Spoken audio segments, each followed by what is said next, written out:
ॐ अज्ञानतिमिरन्धस्य ज्ञानञ्जनशलाकया चक्षुरुन्मिलितं येन तस्मै श्रीगुरुवे नमः। श्रीचैतन्यमनोभीष्टं स्थापितं येन भूतले स्वयंरूपकदा मह्यं ददाति स्वपदान्तिकं। वन्देऽहं श्रीगुरो श्रीयुतपदकमलं श्रीगुरुवैष्णवांश्च श्रीरूपं साग्रजातं सहगणरघुनाथान्वितं तं सजीवं सावधूतं सावधूतं परिजनसहितं कृष्णचैतन्यदेवं श्रीराधा कृष्णपादान् सहगणललिता श्रीविशाखान्वितांश्च। हे कृष्णा करुणा सिन्धु दीनबन्धु जगत्पते गोपेश गोपिकान्त राधाकान्त नमोस्तुते। तप्त कांचन गौरांगी श्रीराधा वृंदावनेश्वरी वृषभानुसुते देवी प्रणमामि हरिप्रिये। वाञ्छाकल्पतरुभ्यश्च कृपा सिन्धुभ्यैव च पतितानां पावनेभ्यो वैष्णवेभ्यो नमो नमः। जय श्री कृष्ण चैतन्य प्रभु नित्यानंद श्री अद्वैत गदाधर श्रीवासादि गौर भक्तवृंद। हरे कृष्णा कृष्णा कृष्णा हरे हरे, हरे राम राम राम हरे हरे।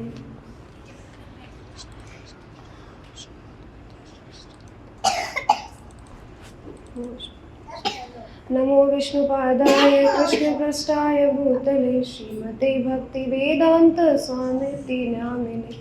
नमस्ते सरस्वती देवी गौरवाणी प्रचारिणे निर्विशेष शून्यवादी पाश्चात्य देशतारिणे। तो जैसे कि आज का वीक नहीं है तो उसका नाम अमृत भी नहीं है, तो एक टॉपिक लिया है मैंने कि हरि नाम की महिमा पर कुछ सत्य कथाओं के आधार पर कुछ चर्चा करेंगे। तो आज मैं गुरु महाराज को सुन रही थी, हिज होलीनेस भक्ति आश्रम ऐसे स्वामी महाराज, तो उन्हीं से एक टॉपिक मिला हरि नाम की महिमा। तो आप सबको हरिदास ठाकुर के बारे में तो पता ही होगा, कितने भक्त लोग जानते हैं हरिदास ठाकुर के बारे में, है ना? तो सब जानते हैं कि नाम आचार्य कहते हैं हरिदास ठाकुर को। कितने नाम जप करते थे डेली? 3 लाख नाम डेली नाम जप करते थे हरिदास ठाकुर। तो उन्हीं के बारे में चैतन्य चरितामृत की लीला में एक कथा आती है। तो कुछ कथा इस प्रकार है, हम सब जानते हैं अद्वैताचार्य के बारे में, पंचतत्व में जो है, ठीक है। तो हरिदास ठाकुर जो है वो उनको अपना गुरु मानते थे, तो उन्हीं की कथा है। तो देखिए हरिदास ठाकुर के बारे में तो हम सब जानते हैं, पर नाम में रुचि की बात अगर हम करें कि हमें कितनी बार कहा जाता है हर क्लास में नामामृत हम कर रहे हैं, लेकिन वो रुचि और वो निष्ठा अभी तक हमारे अंदर नहीं आ रही है। मैं आप सब तो नए हैं, मैं कहूँ तो मेरे अंदर भी वो रुचि और वो नहीं है अभी कि इतनी निष्ठा नहीं है।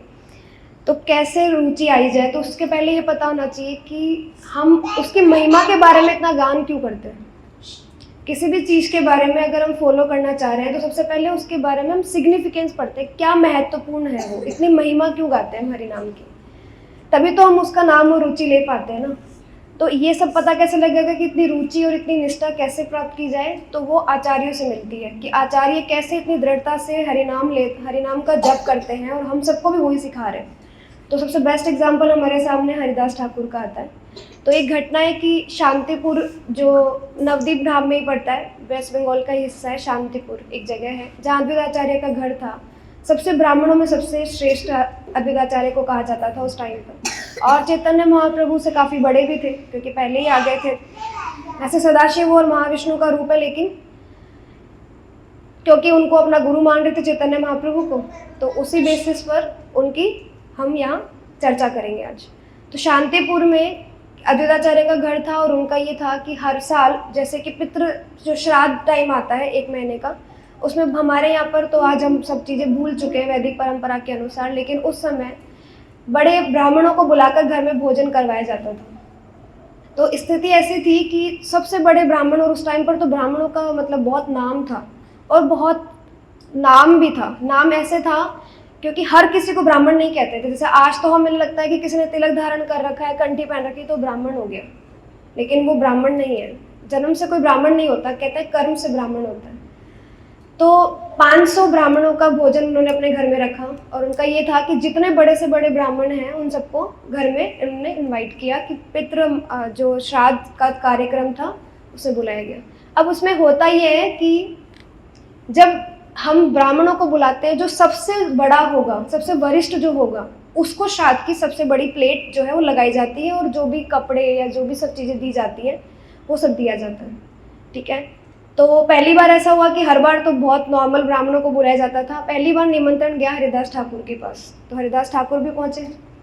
तो जब पहुँचे तो बाकी सब ब्राह्मणों ने उनको देख करके वो सब अपने स्थान पर खड़े हो गए, जबकि सब अपनी जो पोजीशन थी, जो अपनी गद्दी थी, वो सब ले चुके थे कि प्रसाद उनको पाने के लिए वो सब बैठ चुके थे। जब देखा कि हरिदास ठाकुर को आमंत्रण मिला है तो उन्होंने कहा कि ये तो यवन से है, क्योंकि यवन कुल से थे, तो हम सब यहाँ आपके यहाँ घर में भोजन नहीं कर सकते।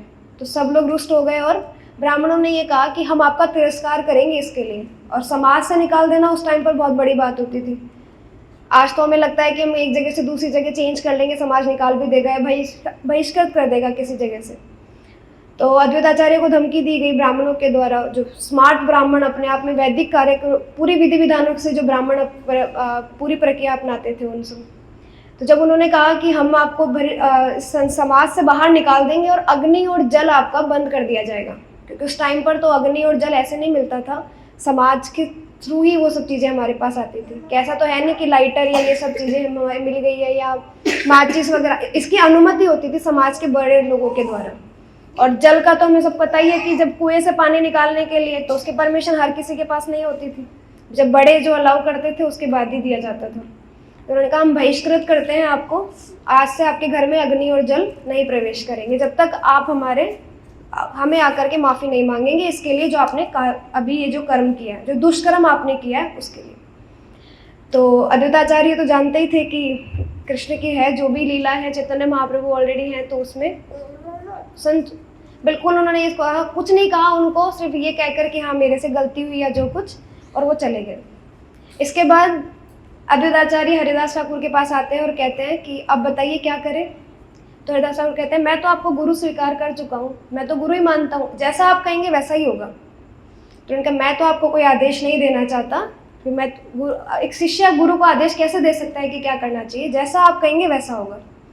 कुछ समय बाद जितने सारे ब्राह्मण अपने घर पहुँचे थे उन सबके घर पर जो श्राप देकर गए थे कि आपके घर पर अग्नि और जल नहीं होगा, उन सबके घरों में अग्नि और जल बंद हो गए।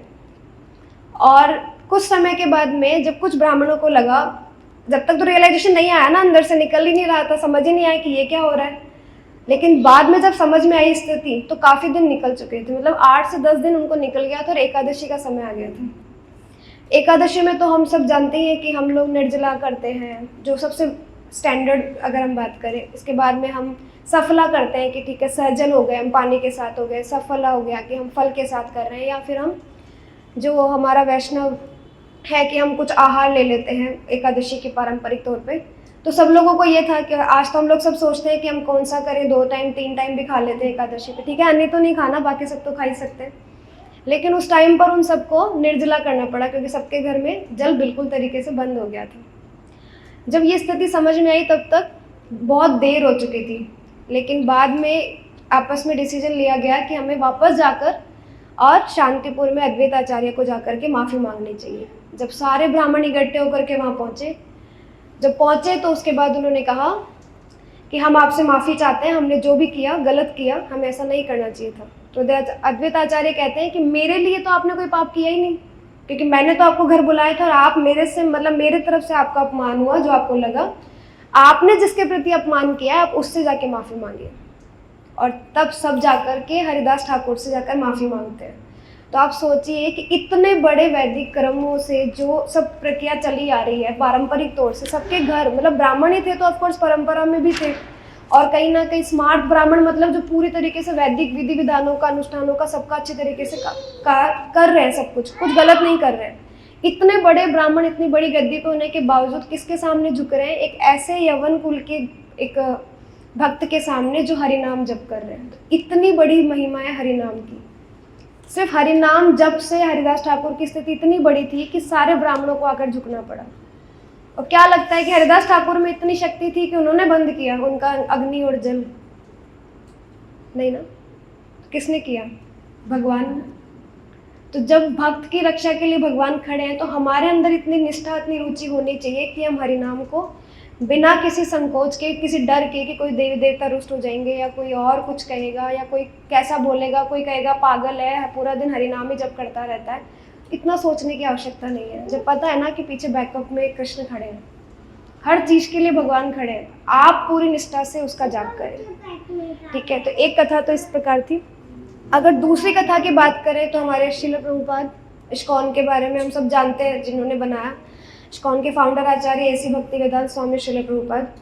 तो एक घटना है, सत्य कथा के आधार पर मैं आपको बता रही हूँ कि जब वृंदावन, बहुत पुराना समय की बात है, जब वृंदावन 1970s के टाइम पीरियड में, जब वृंदावन बना भी नहीं था, मतलब हमारा इस्कॉन टेम्पल तब तक नहीं बना था, उसका कंस्ट्रक्शन चल रहा था। और जब प्रभुपाद राधा दामोदर मंदिर में रहा करते थे, आप में से कितने भक्त जानते हैं कि प्रभुपाद राधा दामोदर मंदिर में रहे थे काफ़ी समय तक?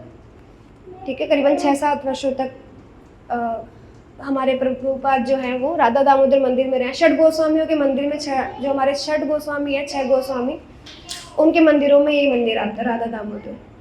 आज वो इस्कॉन के अंदर में ही आता है, तो वहाँ सेवा की जाती है।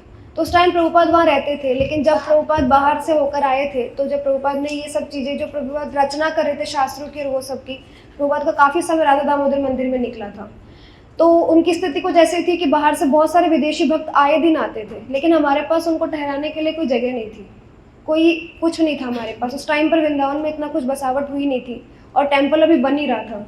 तो प्रभुपाद को लगा कि एक कमी है, जो हमें सबसे पहले टेम्पल बनाने से पहले हमें गेस्ट हाउस बनाना चाहिए जहाँ हमारे विदेशी भक्त आकर रुक सके। तो सबसे पहले वृंदावन में आज भी, यानी जो गेस्ट हाउस बना था वो पहले बना। मंदिर का मेन विग्रह जो ऑल्टर और ये सब है, ये सब बाद में कंस्ट्रक्शन हुआ। तो गेस्ट हाउस पहले बना दिया गया और प्रभुपाद नीचे रहते थे फ्लोर पर, ऊपर वाले फ्लोर्स पे विदेशी भक्त आकर के रुका करते थे। तो काफ़ी विदेशी भक्त आते थे उस टाइम पर प्रभुपाद से मिलने के लिए भी, बहुत सारी सेवाओं से रिलेटेड भी, और बहुत टाइम यहाँ रुकते थे। उस टाइम पर इतना प्रचलन नहीं था कि षट गोस्वामियों के मंदिर के बारे में लोग इतना जानते नहीं थे, तो ज़्यादा विजिट नहीं करते थे। आज तो हम जानते हैं राधा दामोदर, राधा रमन, है ना, तो हम जाते हैं, राधा गोविंद हो गए, राधा मदन मोहन है, तो हम सब जगह जाते हैं आज, क्योंकि हमें आचार्यों के थ्रू पता लग रहा है, परंपरा से हमें मिल रहा है वो ज्ञान। उस टाइम पर नहीं जानते थे, तो बहुत कम भक्त जाते थे। एक भक्त थे विदेशी भक्त जो बाहर से आए थे और 1-1.5 महीने तक प्रभुपाद के साथ ही रहने का विचार करके आए थे। तो उनको जब पता लगा, प्रभुपाद से सुना कि राधा दामोदर के मंदिर या षट गोस्वामियों के मंदिर यहाँ सब हैं, तो राधा रमन से उनका बहुत आकृष्ट था कि उनको ये था कि मुझे राधा रमन को देखना है। जब पहले दिन वो राधा रमन के दर्शन करने के लिए गए, तो उन्होंने नियम बना लिया कि डेली दर्शन के लिए वो जाएंगे, और वो भी आरती के समय। तो जो पुजारी थे राधा रमन के, वो डेली उनको देखा करते कि इतनी मंदिर बिल्कुल खाली, सिर्फ एक ही भक्त दिखाई दे रहा है, वो है वो विदेशी भक्त जो डेली आ रहा है बिना टाइम इधर उधर किए, सेम टाइमिंग पर पहुंच जाते हैं हमेशा। 15-20 दिन तक रेगुलर उनको नोटिस किया, लेकिन कुछ दिन बाद में अंदर से ये इच्छा हुई कि जाकर पूछूं तो सही, बात तो करूं कि कैसे, मतलब कोई नहीं जानता राधा रमन के बारे में, इतना आप डेली आ रहे हैं, इतनी निष्ठा भगवान के प्रति। तो जाकर कहते हैं कि मुझे बहुत खुशी मिलती है जब आप आते हैं, और वो आरती करते करते भी पीछे घूम घूम के देखते थे कि विदेशी भक्त आए हैं क्या। इतनी उनको, मतलब उनसे कनेक्शन हो गया था, उनका बात करने की इच्छा भी थी। तो पूछा कि आप यहाँ रहते हैं, ऐसे करके उनसे काफ़ी वार्तालाप हुई। नॉर्मल बातचीत में उनका टाइम निकल गया। कुछ दिन बाद फिर करीबन महीना भर हो गया, और फिर जाकर उन्होंने एक दिन कहा कि आप अगर ऐसे ही आते रहे, एक स्टेटमेंट दिया जो बहुत बड़ा है हमारे लिए, तो आप सब ध्यान से सुनिएगा कि इसमें उन्होंने कहा कि अगर आप ऐसे ही जीवन पर्यंत राधा रमन के दर्शन करने के लिए आते रहे, जिस निष्ठा से आप आ रहे हैं, तो आपको अगला जन्म किसका मिलेगा? आपको अगला जन्म भारत में मिलेगा, क्योंकि वो अमेरिका बाहर से थे, विदेशी भक्त थे। तो उनका ये कहना था, राधा रमन के पुजारी जी उनको ये कह रहे हैं कि आप अगर ऐसे ही आते रहे इस पूरे जीवन तक, तब आपको जन्म मिलेगा भारत में। फिर आप जब भारत में जन्म लेंगे, तो दूसरे जन्म में जब आप ऐसे वापस राधा रमन के दर्शन के लिए आएंगे, तो आपको उसका दूसरा तीसरा जन्म मिलेगा किसमें? ब्राह्मण कुल में। और फिर आप ब्राह्मण कुल में जब आके जन्म लेंगे और फिर आप राधा रमन के दर्शन के लिए ऐसी निष्ठा रखेंगे, तो चौथा जन्म आपको मिलेगा गोस्वामियों के घर में, और तब गोस्वामी बन करके आप राधा रमन की आरती कर पाएंगे अपने हाथ से। ये इतना बड़ा स्टेटमेंट उन्होंने उनको कहा। विदेशी भक्त सोच रहे 4 साल लग जाएंगे राधा रमन की आरती करने में, मतलब 4 जन्म, तो कैसे पॉसिबल है? हमें क्या पता आगे क्या होने वाला है। तो बहुत सोच विचार करके भगवान के दर्शन करके आरती संपन्न हो गई और वापस गए। जाकर गेस्ट हाउस में प्रभुपाद के पास जाकर बैठे और कुछ टाइम तक बैठे रहे। तो प्रभुपाद ने कहा क्या बात है, कुछ संशय है आज? वरना तो नॉर्मल तुम आते हो और अपने रूम में चले जाते हो, आज मेरे पास आकर बैठे हो तो कोई बात है? तो प्रभुपाद ने पूछा तो कहते हैं प्रभुपाद एक बात पूछनी है। तो कहिए कि मैं जब डेली जाता था तब तो मुझे पुजारी जी ने कुछ नहीं कहा, आज पुजारी जी ने मुझे ऐसे ऐसे ये बोला कि आप ऐसे जन्म लोगे, ऐसे लोगे, ऐसे लोगे तो जाके आपको गोस्वामी के घर में जन्म मिलेगा और फिर आप राधा रमन की आरती कर पाएंगे खुद से। तो प्रभुपाद कहते हैं कल जब जाओ ना तो एक स्टेटमेंट देना जो मैं कह रहा हूँ। तो कहते हैं जाकर पुजारी जी को ये कहना कि पुजारी जी अगर आप ऐसे ही राधा रमन की सेवा करते रहे जैसे आप कर रहे हैं अभी, तो आपको अगला जन्म अमेरिका में मिलेगा और आपको कोई ऐसे सन्यासी भक्त आएगा और हरिनाम देगा और फिर आप हरिनाम करेंगे। तो आप सोचिए कि मतलब कितनी अच्छी स्थिति बताई गई है यहाँ पर। हरिनाम से कंपैरिजन करवा रहे हैं किस चीज़ का, किसी चीज़ का कोई कंपैरिजन नहीं है हरिनाम का। ना तो आपके भारत में जन्म होने से, ना ब्राह्मण कुल में होने से, ना गोस्वामी होने से, ना ही राधा रमन की सेवा करने से। भगवान किससे खुश हो रहे हैं सबसे ज़्यादा? हरिनाम के जप से। क्योंकि कलयुग केवल नाम आधारा हम सब कह रहे हैं। तो सबसे बड़ी स्थिति हमारे लिए ये है कि हमें अगर इतने जन्मों के बाद, आप देखो ना कितनी बड़ी स्थिति है, 4 जन्म लेने के बाद आपको हरिनाम जप के बारे में अगर हम कह रहे हैं, उसकी बराबरी कहाँ कर रहे हैं आप? हरिनाम जप से। यानी इतने जन्म लोगे तो जाकर आपको कोई धनाढ़ परिवार या कैसा भी परिवार, ब्राह्मण कुल में या गोस्वामी, और उसकी भी स्थिति हमें नहीं पता कि हम सच में ऐसे हो पाएंगे। जन्म मिलेगा हमें, हम कैसे होंगे वो तो हमें तो नहीं पता ना। ब्राह्मण कुल में जन्म होने के बाद में भी लोग वैसा ब्राह्मण प्रवृत्ति में नहीं रह रहे हैं, हम सब जानते हैं, ये सब देख रहे हैं आसपास में। तो हरिनाम की महिमा इतनी बड़ी है। और अगर हम एक छोटा सा एग्जाम्पल देखें कलयुग के आधार पर, कि हम कहते हैं कि ईमानदारी की जो बात हम करते हैं कि हम सब ईमानदार हैं ना, आज कितने सब कहते हैं कि हम ईमानदार हैं, बिल्कुल ईमानदारी से जी रहे हैं सब, जो भी कर्म कर रहे हैं, जो प्रोफेशन में है, घर के काम में है, किसी भी चीज़ में है।